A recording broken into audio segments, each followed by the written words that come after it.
नमस्कार फ्रेंड्स, कैसे हैं आप। महाकालेश्वर भगवान शिव का नाम व प्रभाव सभी को मालूम है। आज के इस वीडियो में हम भगवान महाकालेश्वर की पौराणिक जानकारी और कथा के बारे में जानकारी लेंगे। उज्जैनी में राजा चंद्रसेन का राज्य था। वह भगवान का बहुत बड़ा भक्त था। शिव गणों में मुख्य मणिभद्र नामक एक गण था जो राजा चंद्रसेन का मित्र था। एक बार मणिभद्र ने राजा चंद्रसेन को अत्यंत तेजोमय चिंतामणि प्रदान करी। राजा चंद्रसेन ने इसे गले में धारण किया तो उसका प्रभामंडल जगमगा उठा और साथ ही दूर देशों में भी उसकी खूब यश और कीर्ति भी बढ़ने लगी। यह अन्य राजाओं को जब मालूम पड़ा तो उन्होंने उस मणि को प्राप्त करने के प्रयास किए।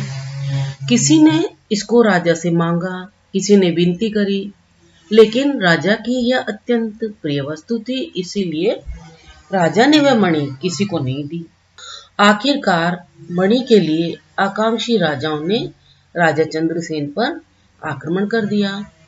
शिव भक्त राजा चंद्रसेन भगवान भोलेनाथ महाकाल की शरण में जाकर ध्यानमग्न हो गए। जब राजा चंद्रसेन समाधिस्थ था तब वहां कोई गोपी अपने छोटे बालक के साथ दर्शन करने के लिए आई। बालक की उम्र करीब 5 वर्ष की थी और गोपी विधवा थी। राजा चंद्रसेन को ध्यानमग्न देखकर वह बालक भी शिव की पूजा के लिए प्रेरित हो गया और उसके मन में अत्यधिक शिव भक्ति का भाव जाग गया।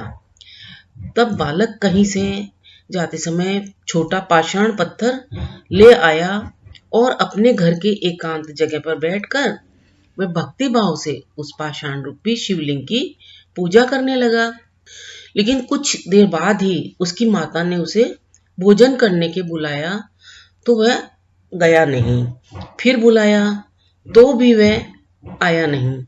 तब माता स्वयं उसे बुलाने आई तो उसने देखा कि बालक ध्यानमग्न होकर बैठा है और उसकी आवाज भी नहीं आ रही है। तब गुस्से में आकर माता ने उस बालक को पीटना शुरू कर दिया और सभी पूजा सामग्री भी उठाकर फेंक दी। ध्यान भंग होकर जब उसने यह सब देखा तो वह जोर जोर से रोने लगा। रोते रोते वह बेहोशी की अवस्था में जाने लगा। तभी अचानक उसकी व्यथा के गहराइयों में एक चमत्कार हुआ और भगवान एक मंदिर के रूप में शिव स्वयं उस स्थान पर दिव्य शिवलिंग के रूप में विराजमान हो गए और सभी पूजा सामग्री भी यथावत रही। उसकी माता की क्रोध तंद्रा जब भंग हुई तो वह यह सब देखकर आश्चर्यचकित रह गई। जब राजा चंद्रसेन को भी शिवजी की अनन्य कृपा से घटित इस घटना की जानकारी मिली तो वह भी उस शिव भक्त से मिलने पहुंच गए। अन्य राजा भी जो मणि के लिए युद्ध करने पर उतारू थे वे भी वहां पहुंचे।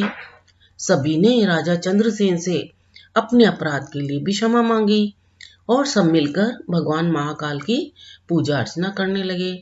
कहा जाता है कि भगवान महाकाल तब से ही उज्जैनी यानी उज्जैन में स्वयं विराजमान है। हमारे प्राचीन ग्रंथों में भी महाकाल भगवान शिव की असीम महिमा का वर्णन मिलता है। महाकाल साक्षात राजाधिराज देवता माने गए हैं। उस गोप बालक ने किसी अन्य शिव पूजा को करते देखकर ही बिना किसी मंत्र या विधि विधान के शिव आराधना कर शिवजी की असीम कृपा पाई। भगवान महाकाल शिव मंदिर में पूरे साल भर श्रद्धालुओं की भारी भीड़ होती है।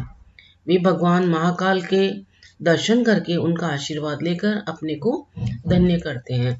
महाकाल भगवान की यह पौराणिक जानकारी आपको कैसी लगी, अच्छी लगी हो तो सब्सक्राइब करें ताकि अन्य जानकारी आप तक अति शीघ्र पहुंच सके। वीडियो को लाइक और शेयर भी करें। वीडियो देखने के लिए बहुत बहुत धन्यवाद।